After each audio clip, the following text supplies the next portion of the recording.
Hello, everybody, and welcome back to another episode of Overwatch Weekly. Not a whole lot going on this week. Pretty slow, but there's still some fun stuff to cover. So to start, we have the newest Overwatch competitive season, Season 17, which has begun. There's no forum post reminder about it, as there usually is, at least not at the current moment. Usually they would post something on the forums about it, but the forums have been very, very dead, which makes me believe that we're probably gearing up for something bigger coming soon. When? I don't know, but usually when the forums start to die down, there's something that they're doing.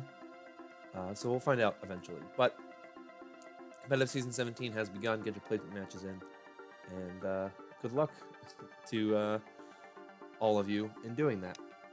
Next, we have two new Overwatch LEGO sets that were announced to be coming out this October, October 1st to be specific, and they are a Wrecking Ball and Junkrat and Roadhog. So, the Wrecking Ball one, which you can see right now, will be priced at $19.99 and composed of 227 pieces. The builders can transform Wrecking Ball from his rolling out ball form to his four-legged mech form, and Hammond himself can even pop out of his cockpit by turning a handle. So that's pretty cool. I like that one a lot.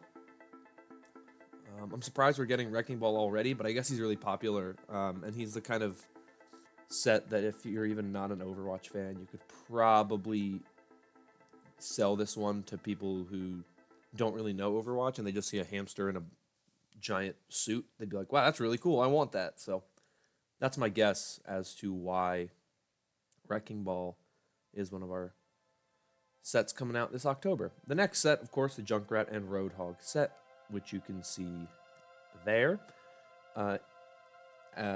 is more elaborate, includes 380 pieces, and will retail for $49.99.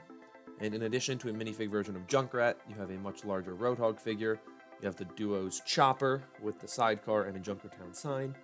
And the accessories include Junkrat's frag launcher and steel trap, Roadhog's scrap gun and hook, and a Lego Pachimari, which you can see the Pachimari down there in the bottom area under the Junkertown sign.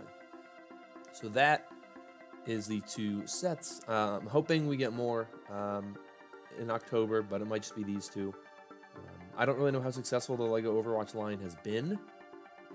If it's not a super successful line, it won't last very long, but I'm hoping that it did pretty well, because I think they're cool. I think they're fun, so yeah. That's it for that. Next story is this weekend is the Overwatch League Atlanta Reign Homestand. 8 games over 2 days at the Cobb Energy Center in Atlanta, Georgia. I believe tickets are sold out. If not, they're very close to sold out, so if you want to go and there's still tickets left, you better get them soon. But as I mentioned, there's 8 games, and there's 8 teams playing. You have the Florida Mayhem, the New York Excelsior, the Philadelphia Fusion, the Washington Justice, the Toronto Defiant, the Atlanta Reign, the Guangzhou Charge, and the Shanghai Dragons. Those are your teams who are competing. For your match schedule, Saturday, July 6th at 11:30 a.m., you have Florida Mayhem taking on New York Excelsior. At 1:15, you have Philadelphia Fusion taking on Washington Justice. At 3, you have the Toronto Defiant taking on the Atlanta Reign. And at 4:45, you have the Guangzhou Charge taking on the Shanghai Dragons. You can watch all of those, of course, on Twitch or on the ESPN app. And you can see the Toronto Defiant and Atlanta Reign match on ABC Saturday at 3 p.m. Moving on to Sunday, July 7th, you have the Philadelphia Fusion taking on the Shanghai Dragons at 12 Eastern. I should mention all these times are also Eastern. I should clarify that. You have the Washington Justice taking on the Guangzhou Charge at 2 p.m. Eastern. You can watch that one on ESPN2, as well as Twitch and ESPN, the app.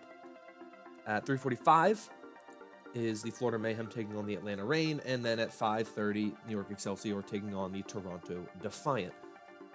Also, while all this is going on, I believe at the middle of both days, so before Toronto plays Atlanta and before Florida plays Atlanta, there are 2 additional little events. There's two 1v1s. There's a Defran versus Mangachu Torb Hammer 1v1. I believe that one is before the Florida and Atlanta match. And then you have Baby Bay versus Bren on a Widowmaker 1v1. I believe that one's before the Toronto Defiant and Atlanta Reign match. I'm not positive, but those are going on. So if you're interested in seeing those, check out the Homestand, watch it. I thought the Dallas Homestand was really cool. I thought it was really fun to watch. I thought it looked really, really awesome. So I'm hoping that we get the same thing here in the Atlanta one. So that's all for that. The final story is something I normally wouldn't talk about, but I think the actual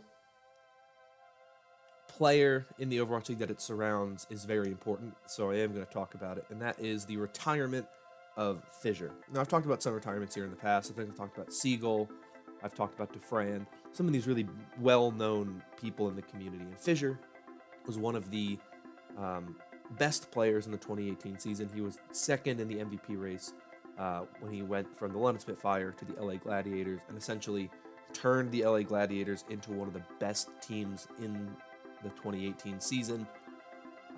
But playoffs rolled around and he had made a deal with the Gladiators that he wanted to be traded to an all-Korean roster, and they agreed. So before the All-Star game, he was traded to the Seoul Dynasty. And then, of course, Seoul Dynasty was a very weird team this season. They were playing a pretty mixed roster. They kept, well, not mixed roster. They kept like changing up their roster because they had 12 players. They just kept doing what they wanted to do to, I guess, try to settle on something, but it never really did. But Fissure ultimately retired from the Seoul Dynasty and is now out of the league. And there's been a lot of stuff surrounding Fissure that he's done. He was involved in this recent 222 coming to the Overwatch League thing. So whole lot going on with Fissure. But Fissure, very good player. One of the best in the league. One of the most entertaining players to watch. I'm sad to see him go, but such is the game of Overwatch and such is professional sports. Sometimes the best players leave, and that is what happened. So those are all the stories I got for you. I told you it'd be a short one this week. If you enjoyed, consider liking and subscribing, as it helps out a bunch. Check out the playlist to see more Overwatch Weeklies if you're interested. But I'm going to get out of here. Thank you so much for watching, and I'll see you all next time.